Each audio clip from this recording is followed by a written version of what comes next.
Welcome to the Executive Coaching Podcast, where Executive Coach Alicia Cowan will discuss leadership topics and coaching solutions to tackle the most difficult problems that keep you from leading your team to success.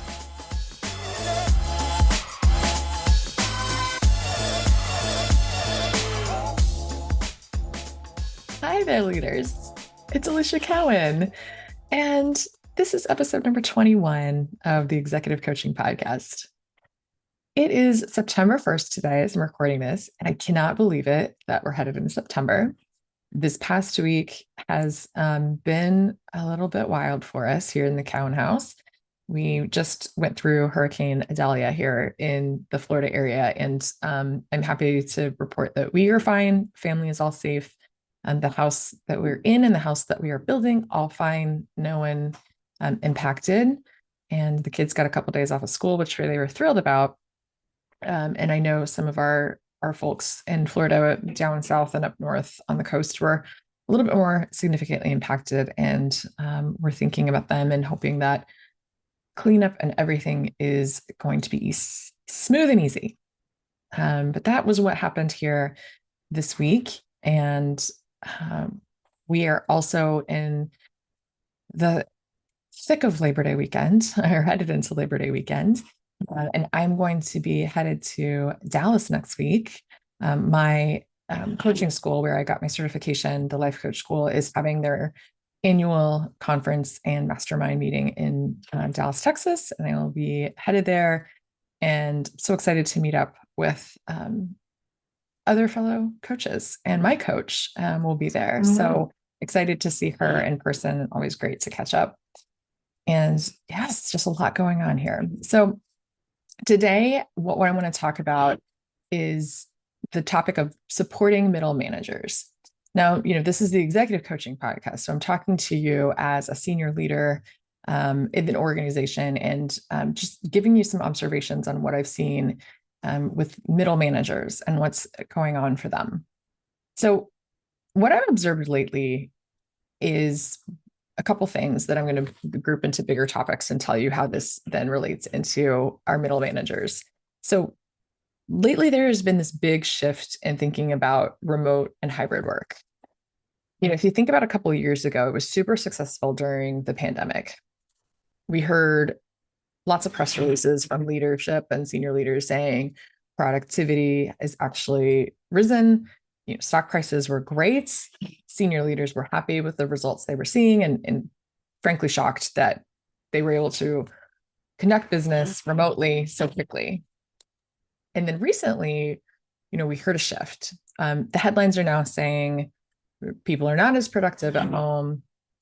You hear a lot of senior leaders and leadership putting a stake into pulling people back into the office, and a lot of criticism on remote workers and any preference that they have around remote work. And so it's been this sort of pendulum shift to this other way of thinking. And so that's one thing I wanted to point out. And the other thing that I'm starting to see and hear about is this concept called the great middle manager migration. And what that means is we're hearing a lot of people in that middle manager role that are finding new jobs. They're resigning and looking for different work. And managers are burning out in this middle manager subset. And we've heard that we've challenged them to do a lot during the pandemic. They think about it, they had to learn to lead and communicate virtually. They had to motivate through the pandemic. They had to, send people home, bring them back, motivate them to stay engaged, right? They had to go through all the change management.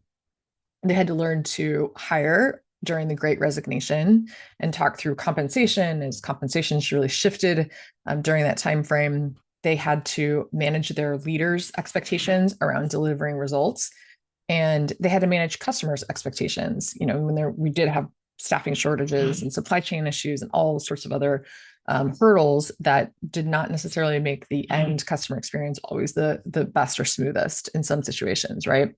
So this burnout is impacting engagement.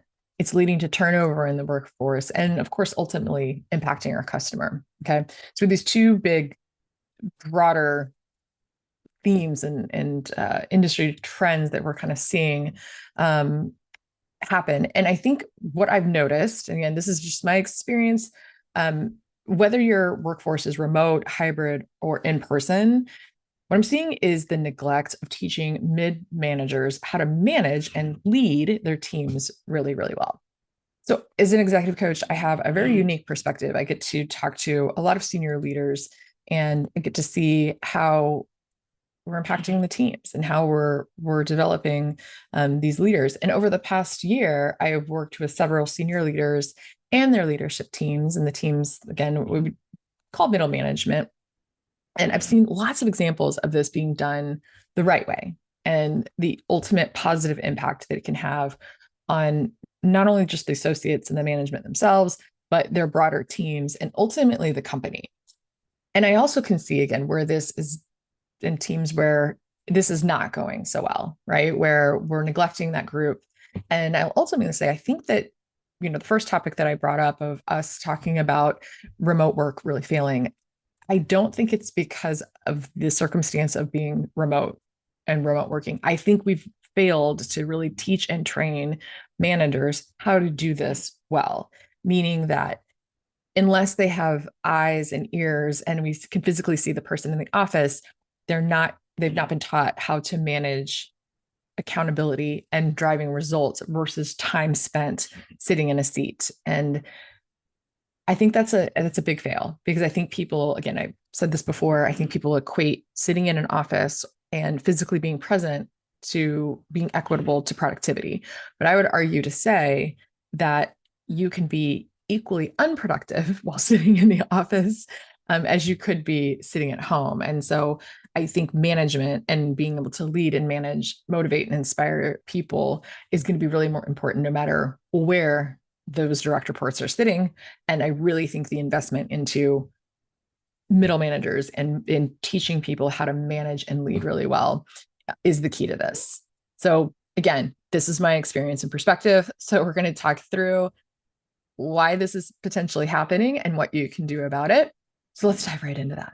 So why is this happening? So what I've seen is we're promoting high potential, high performing individual contributors, but the skills that they get to that level, right? Whatever they're doing as an individual contributor and the skills that they are exhibiting to be promoted are not the same that are needed to manage and lead people at the next level. So if we ignore the prep needed to coach these rising stars to be effective managers, it frustrates them, it frustrates their team, and without the training, it can really lead to a lot of misfiring, miscommunication, conflict, poor culture. It can just really impact, again, not only the experience for the associate and the manager that we're talking about, but their teams and the broader organization. So the goal here is focusing on, again, as a senior leader, broader manager effectiveness. And especially if they're managing hybrid and remote workers, it's so important because this is going to require some specialized skills to be able to do this. And I know I keep saying hybrid and remote, but I honestly think the same skills apply if the person sitting next to you. I honestly preach like just because someone's physically sitting at the office does not necessarily equate to productivity. So really honing in on the ability to lead and manage using these specialized skills is super important. So what you can do, senior leadership, right? As leaders, you can, instead of focusing just on handing down projects and handing down the next thing to delegate, the next piece of work, it's really thinking about how you and your leadership team are empowering, developing, and bringing up the talent for them to be better leaders within the organization. Okay. And I think, again, a lot of organizations try to do this through training and development, but I really think that frontline manager, absolutely training and development can help, but without the direct supervision in leadership and the people that are really influencing and leading these teams to be able to mentor, coach, develop, and bring these leaders up, the training is going to fall flat. Okay. So again, I think it has to be a holistic approach. So let's talk about what you can do. Again, we're going to talk about you as a senior leader and your opportunity to influence and coach them. There are a myriad of different solutions, while these are just a couple of suggestions that are easily implemented immediately. One I like to start with for for leaders, especially if they're taking on their team or a larger team for maybe for the first time and maybe leading people, is to help them define their own leadership style. So many times these new young leaders are trying to emulate someone else that they've seen in their past, and they don't really try to think about who they'd like to be, what their brand needs to be as a leader. I've talked about this in a previous podcast and focused specifically on leadership style. I can't emphasize how important it is to help them set a very clear North Star for themselves and who they want to be as leaders. You can ask simple questions. How do you want to define your leadership style? What do you want your brand to be as a leader?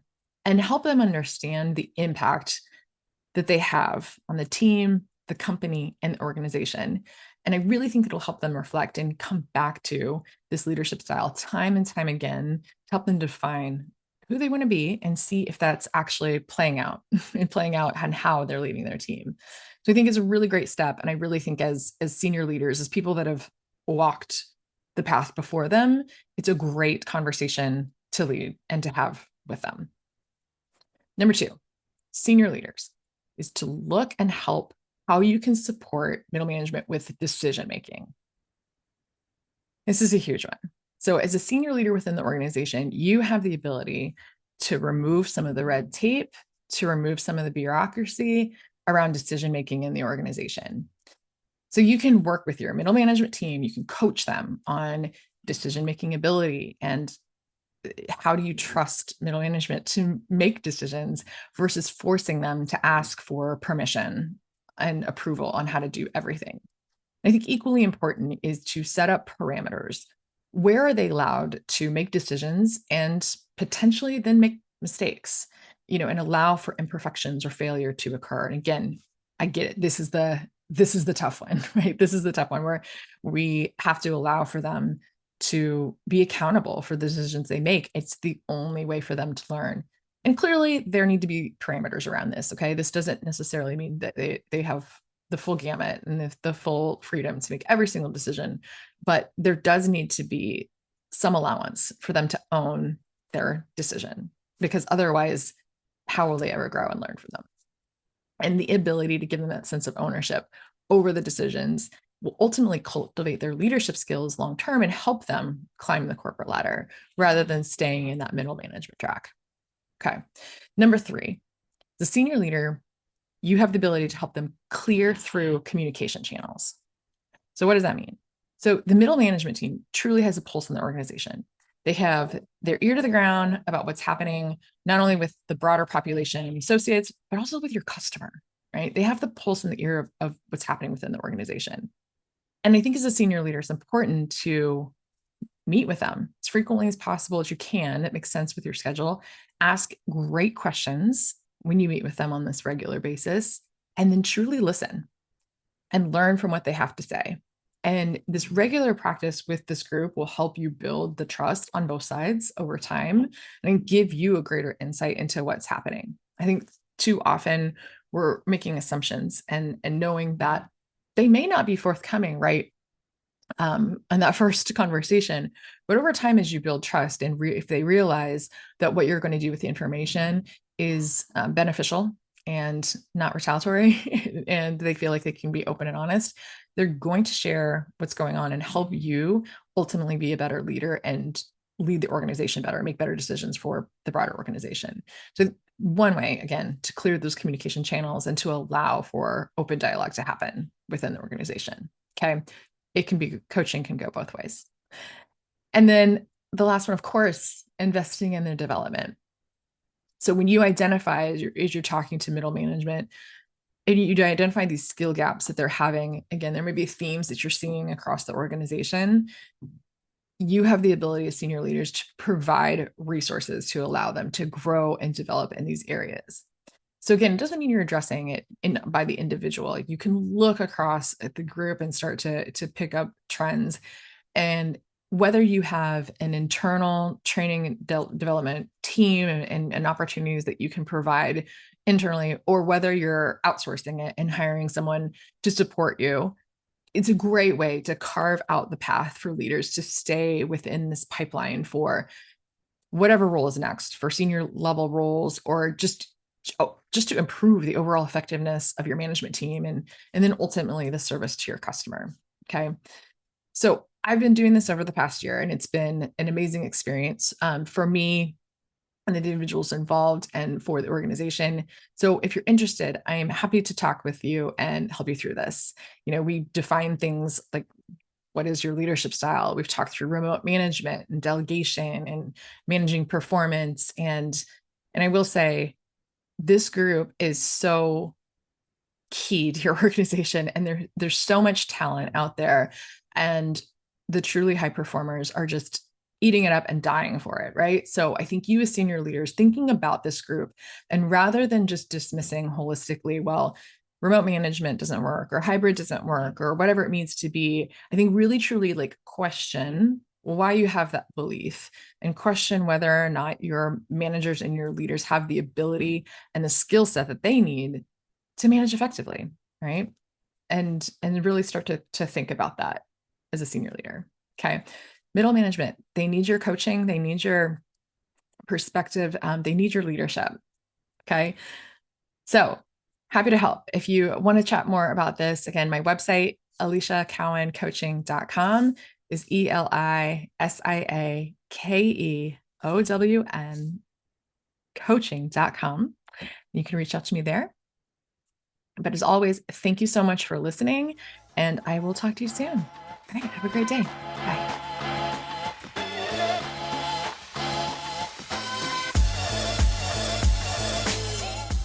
Thanks for joining us for this episode of the Executive Coaching Podcast with Alicia Cowan. If you're ready to have an executive coach who's ready to help you lead your team to success, then book an introductory call at aliciacowancoaching.com/call.